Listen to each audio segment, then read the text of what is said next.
Morning class. आप सभी का स्वागत है अपने YouTube चैनल गौरव सर स्टडी पॉइंट पे। आशा करते हैं आप लोग अच्छे होंगे और अपनी पढ़ाई को भी अच्छे तरीके से कर रहे होंगे। हम अपनी पढ़ाई क्यों करते हैं?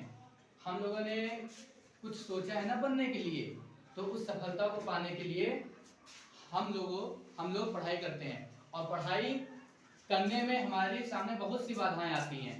उन बाधाओं से लड़ने की हिम्मत जब तक हम में नहीं होगी तब तक हम अपनी जो भी हम सोचे हैं उसे प्राप्त नहीं कर सकते हैं। बाधाओं का आना स्वाभाविक है, क्योंकि जब तक बाधाएं नहीं आएंगी तब तक हम कुछ भी चीज़ सीख नहीं सकते हैं।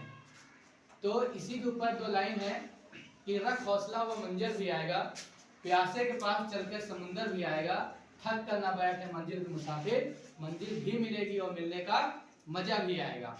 चलिए स्टार्ट करते हैं अपनी क्लास।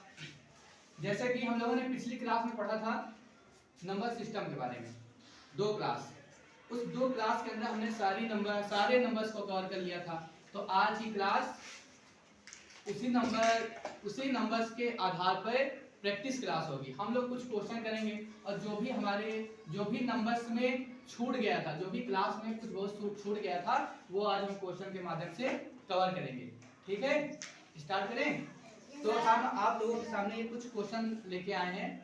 तो क्वेश्चन को हम यहाँ पे लिखेंगे, ऑप्शन लिखेंगे, उसको सॉल्व करेंगे और बाकी आप लोग जितने क्वेश्चन कर पाएंगे उसका आंसर बताना। चलिए स्टार्ट करते हैं। क्वेश्चन नंबर 1 क्या कहता है कि निम्नलिखित में से कौन सी अभाज्य संख्या होंगी? आपके सामने 4 ऑप्शन रहेंगे, उसमें से बताना है कि कौन सी अभाज्य संख्या है। कौन सी अभाज्य संख्या है? पहला क्वेश्चन, 4 ऑप्शन। पहला ऑप्शन है 47, 39, 51 और 27। पहले तो हमें ये पता होना चाहिए अभाज्य संख्या क्या है, हम लोगों ने पढ़ चुका है। तो अभाज्य संख्या क्या होती है? अभाज्य संख्या क्या होती हैं? वे संख्याएं जिनके केवल 2 गुणनखंड हो, अभाज्य संख्या कहलाती है। मतलब वे संख्याएं जो केवल 1 से कटे और स्वयं अपने से कटे अभाज्य संख्या कहलाती हैं। तो इन चारों ऑप्शन से ये बताना है कौन सी अभाज्य संख्या है, कौन सी अभाज्य संख्या है। तो पहले चेक करते हैं 39, 39 लिखा है। 39 एक अभाज्य संख्या नहीं है, क्योंकि हमें यहाँ पे दिख रहा है कि 39 3 से कट जाएगा। 3 एकम 3, 3 राखी 9, 3 से 39 कट जाएगा ना, तो ये हमारी अभाज्य संख्या नहीं हुई। अगला ऑप्शन चेक करते हैं 51। 51 अभाज्य संख्या है, क्योंकि हमें यह भी पता है कि 51 भी 3 से कट जाएगा, तो 51 भी हमारी अभाज्य संख्या नहीं हुई। अगला ऑप्शन है 27। क्या 27 हमारी अभाज्य संख्या होगी? 27 को देखने पे ये पता चलता है कि ये भी 3 से कट जाएगी, तो ये भी हमारी अभाज्य संख्या नहीं है। तो एक ऑप्शन बचा, ऑप्शन नंबर ए 47। 47 ऐसी संख्या है जिसके केवल 2 गुणनखंड होंगे, एक 1 से कटेगी और दूसरी स्वयं अपने से, तो ये हमारी अभाज्य संख्या होगी। पहला क्वेश्चन समझ में आया। अब दूसरा क्वेश्चन देखते हैं क्या है।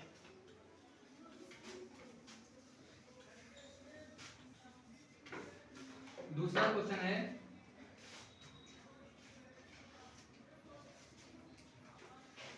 कौन सी संख्या सहअभाज्य संख्या है? कौन सी संख्या सहअभाज्य संख्या है? ऑप्शन है आपके 156, 126, 23, 92। अगला ऑप्शन है 24, 351 और अगला ऑप्शन है 18, 35। इन ऑप्शन में से ये बताना है कौन सी संख्या हमारी सहअभाज्य संख्या है। हम लोगों ने पढ़ा है सहअभाज्य संख्या कौन सी होती है। तो वे संख्याएं कौन सी होती है सहअभाज्य संख्या? वे संख्याएं जिनका HCF 1 हो, मतलब वे संख्याएं जो किसी से ना कटे, उनका HCF मतलब मासा 1 वो सहअभाज्य संख्या कहलाती है। इन ऑप्शन में से देखो कौन सी होगी सहअभाज्य संख्या। 156 और 126 नहीं होगी, क्योंकि ये दोनों संख्याएं 2 से कट जाती है, इसमें 2 कॉमन आ जाएगा, ये हमारी अभाज्य संख्या नहीं है। दूसरा चेक करेंगे 23 और 92 है, ये भी नहीं है, क्योंकि 23 से कट जाएगा, 23 एकम 23 और 23 से 92 भी कट जाएगा, तो ये भी हमारी अभाज्य संख्या नहीं होगी। अगला ऑप्शन चेक करेंगे, ये हमारी अभाज्य संख्या है, ये भी नहीं होगी। ये 24 और 351 ये 3 से कट जाएगा, 3 कॉमन हो जाएगा, 3 से 24 भी कट जाएगा और 3 से 51 भी कट जाएगा। ये भी हमारी अभाज्य संख्या सहभाज्य संख्या नहीं होगी। तो ऑप्शन नंबर डी चौथा ऑप्शन 18 और 35 ऐसी संख्या है जिनका एचसीएफ 1 है, इसलिए ये हमारी सहभाज्य संख्या है। ये पूछा गया था। अगले क्वेश्चन की तरफ बढ़ते हैं। अगला क्वेश्चन है हमारे पास -7 का योगात्मक प्रतिलोम, -7 का योगात्मक प्रतिलोम है। ऑप्शन है आपके, ऑप्शन है 0, 1, 7 और 49। ये हमारे ऑप्शन है। योगात्मक प्रतिलोम क्या होता है? जैसे कोई भी संख्या दी गई, ये संख्या कहाँ में दी गई है? माइनस में। तो योगात्मक प्रतिलोम निकालने का सीधा सीधा कर दो, जो भी संख्याएं दी गई हो उसका चिन्ह बदल दो। अगर ये माइनस की तो क्या आ जाएगा? इसका चिन्ह बदलेंगे तो जो माइनस का 7 क्या बन जाएगा? प्लस का 7। यही हमारी योगात्मक संख्याएं होती हैं। इसकी डिफिनेशन यह है कि वे संख्याएं जिनको हम जोड़ने पर 0 शून्य बना दे, 0 आ जाए, तो ऐसी संख्या कौन सी संख्या कहलाती है? योगात्मक संख्या कहलाती है। जैसे -7 है, इसमें से हम क्या जोड़ दें कि हमारा आंसर 0 आ जाए, तो -7 में क्या जोड़ा जाएगा? प्लस का 7। तो ये दोनों आपस में कट जाएगा, तो आंसर क्या आएगा? 0। तो ऐसी संख्याएं जिसमें हम कौन सी संख्या जोड़ दें ताकि हमारा उत्तर 0 आ जाए, ऐसी संख्या योगात्मक संख्या कहलाती है। तो -7 है, तो इसका अपोजिट कर दो, चिन्ह बदल दो, +7। ये ऑप्शन नंबर सी, ये हमारी होगी +7 आंसर। समझ आया योगात्मक प्रतिलोम? अगला सवाल देखते हैं।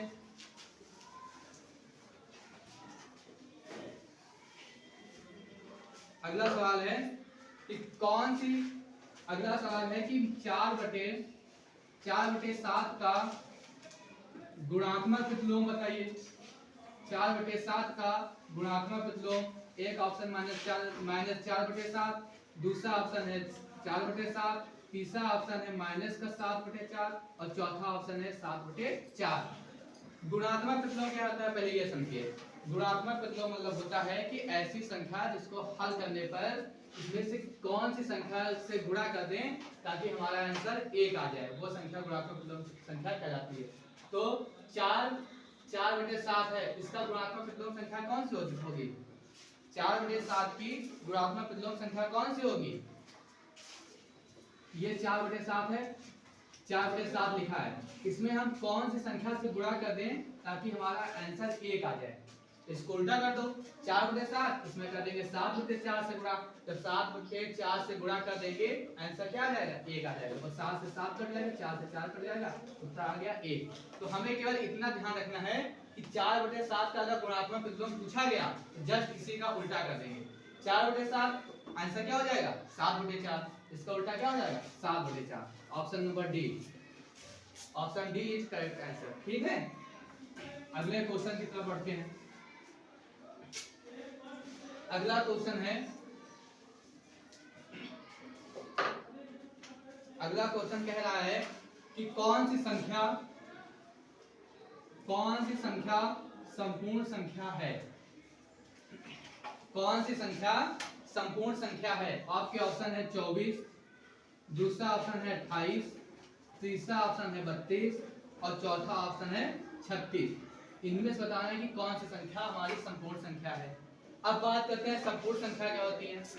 तो वे संख्याएं, वे संख्याओं का गुणनफल, संख्याओं का गुणनफल, संख्या कोई भी संख्या दी गई है उसका हम गुणनखंड निकालेंगे और गुणनखंड निकालने के बाद उन गुणनखंडों को ऐड करेंगे, जोड़ेंगे। अगर जोड़ने पर दी गई संख्याओं का 2 गुना हो रहा है तो हमारी संख्या संपूर्ण संख्या कहलाती है। तो वे संख्याओं का गुणनखंड जो कि गुणनखंडों का योग दी गई संख्या के 2 गुने के बराबर होता है, हमारी संपूर्ण संख्याएं कहलाती हैं। ठीक है, संख्याओं के गुणनखंडों का योग दी गई संख्याओं के 2 गुने के बराबर होता है तो हमारी संख्या संपूर्ण संख्या कहलाती है। जैसे 6 है, 6 के गुणनखंड क्या आएंगे? एक से कट जाएगा, 2 से कट जाएगा, 3 से कट जाएगा और एक 6 से कट जाएगा। ये इसके 4 गुणनखंड आए, अब इन गुणनखंडों का योग देखो कितना बन रहा है, 6 3 9 और 9 1 10 और 10 2 12। इन गुणनखंडों का योग कितना है 12, जो कि दी गई संख्याओं का दोगुना है कि नहीं, दी गई संख्याओं का दोगुना है। तो यही तो डेफिनेशन कहती है कि संख्याओं को गुणनखंडों का योग दी गई संख्याओं के 2 गुने के बराबर होता है, वो हमारी संख्या संपूर्ण संख्या कहलाती है। अब चेक कर लो ऑप्शन से कौन सी होगी। पहला ऑप्शन लो 24, 24 का गुणनखंड करो कितने आएंगे, 24 का गुणनखंड कितना आएगा बताओ। एक एक 2 से भी कट जाएगा, 3 से भी कट जाएगा, 4 से भी कट जाएगा, 5 से नहीं कटेगा, 6 से कट जाएगा, 7 से नहीं कटेगा, 8 से कट जाएगा, 9 से नहीं कटेगा, 10 से 11 से 12 से कट जाएगा, 13 से 14 15 16 17 18 19 20 21 22 23, इसके बाद सीधा क्या करेगा 24 से। अब इनको जोड़ो, देखो 2 गुने के बराबर बन रहा है, 24 12 24 2 26 26 10 36 और 36 और 8 36 8 36 8 36 और कितने होंगे 36 8 नहीं पता बताओ, 36 में 8 जोड़ो 44 और 44 में 6 जोड़ो 50 और 50 में 4 जोड़ो 54, 54 में 3 जोड़ो 57, 57 1 58, 58 2 60। ये 60 बन रहा है, जो कि इसके 2 गुने के बराबर नहीं है, तो ये हमारी संख्या संपूर्ण संख्या नहीं होगी। ऑप्शन नंबर 2 इसका करेक्ट ऑप्शन होगा, करेक्ट आंसर होगा ऑप्शन नंबर बी। करके देख लेना, इसका 2 गुने के बराबर आएगा, ये हमारी संपूर्ण संख्या होगी। अगले क्वेश्चन की तरफ चलते हैं। अगला क्वेश्चन क्या कह रहा है,